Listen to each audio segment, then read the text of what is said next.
Thank you for having me, and thank you for that warm welcome. Firstly, I'd like to pay my respects also to the local Indigenous First Australians. Thank you, Adrian. I've learned a lot today. One of the great things for me about getting out of bed in the morning, it's about what I can learn in the day, and that makes the day worthwhile to me. So thank you for today. As was highlighted in that introduction, I come from an experience peer-based spot in the vulnerability homelessness scale. So I know a little bit about what it's like to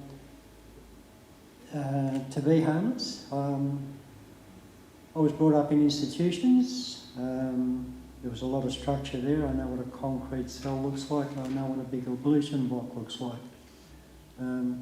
I also understand what it is to be regulated. And regulation is something we do rather well in this country. We like to make sure that everybody else is conforming to our ideas. I own some land today. I own a piece of forest, which is kind of strange given my background. I never went to school till I was 45. Well, actually 47, and now I own a piece of land. How is that? How did I do that? And I often sit down and I often ask myself that question. Because I still know a lot of homeless people.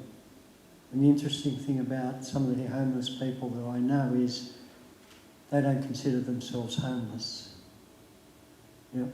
Because to them, their home is about community. Their home is about having connections, knowing where they can go and have a meal, knowing that they can go and talk to somebody. Mobile phones has changed the way vulnerable people communicate in our world. And mobile phones are a part of that connection today as well.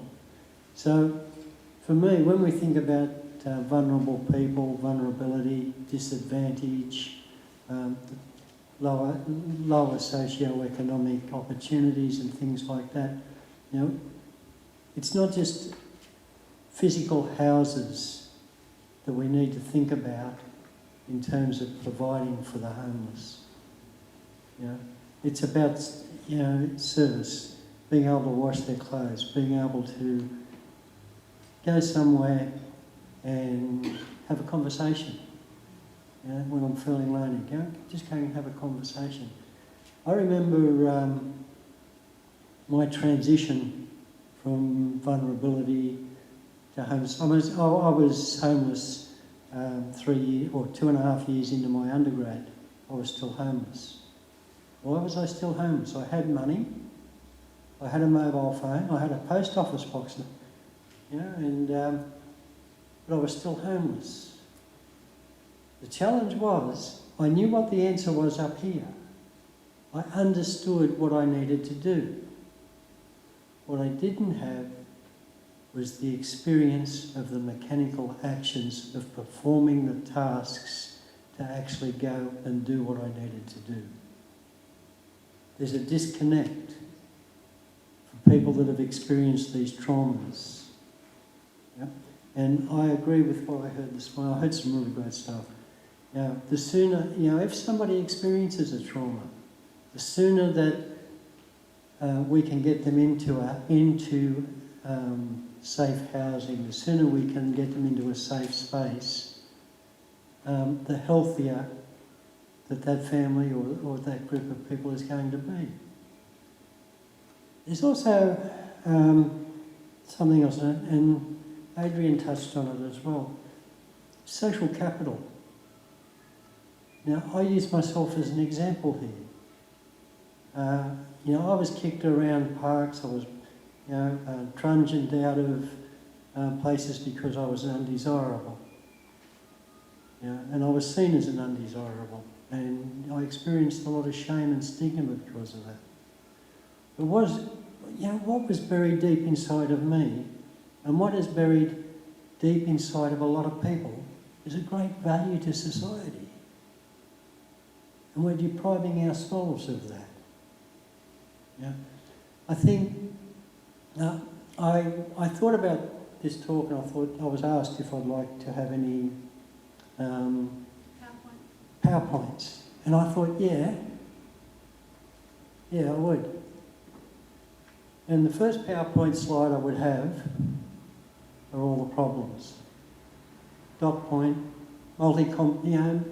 just so complex. Homelessness is so complex. Trauma is so complex. Vulnerability is so complex. The next slide, I'd have the solutions. That's a blank slide. We don't have a lot of solutions. Reality is we don't have a lot of solutions. We work hard, we try hard.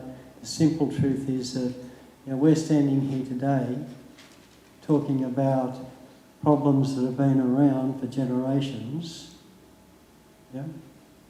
still trying to find the answers. The only difference today is that even those that are trying to help are becoming vulnerable because their funding is being cut. The services are becoming much more difficult to provide.